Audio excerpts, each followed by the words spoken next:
Patay na ang isa sa mga key figures sa flood control scandal na si dating DPWH Undersecretary Catalina Cabral.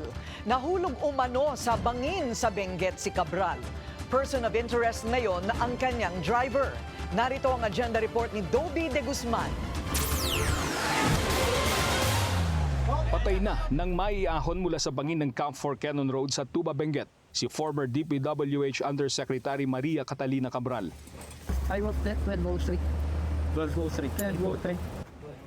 Mga bombero ng Tuba Fire Station ang nanguna sa retrieval operation. Nakatagilid daw si Yusek Cabral nang kanilang makita. Ang daming broken bones. Ano pa? Maraming broken bones sa kanya. Yung mga limbs, paa, kamay. Yung mga bali-bali na buto. Ayon sa driver ni Yusek Cabral na si Ricardo Hernandez, alas 2 ng madaling araw nitong December 18, mula sa bahay ni Cabral sa Tatalon, Quezon City, bumiyahe sila paakyat ng Baguio. Pansamantala silang tumigil pagdating sa Cannon Road.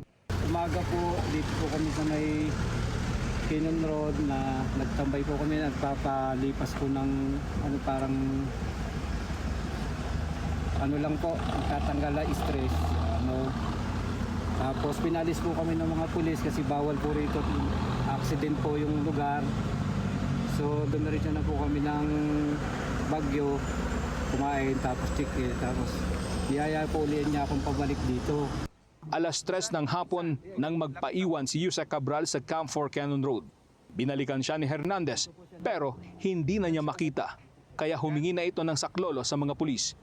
Base sa kwento ng driver, mula sa concrete barrier na ito, tumalon si Undersecretary Cabral at tumama siya doon sa mga naglalakihang bato sa ilog.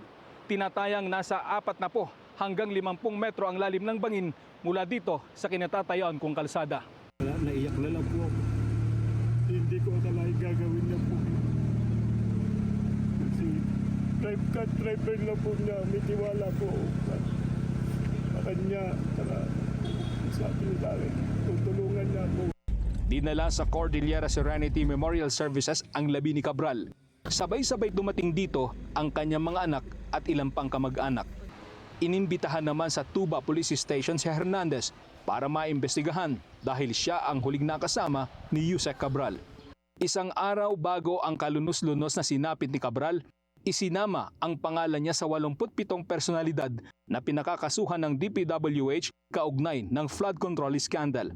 Isa rin siya sa mga sentro ng investigasyon ng ICI dahil bilang dating Undersecretary for Planning, marami raw itong nalalaman tungkol sa maanumalyang proyekto ng gobyerno.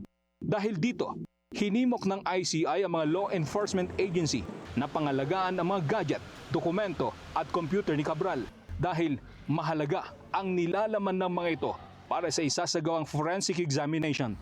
Hiniling din ng komisyon sa mga otoridad na magsagawa ng investigasyon kung may foul play. Bandang huli, nakiramay ang ICI, gayon din ang DPWH sa mga naulila ni Cabral.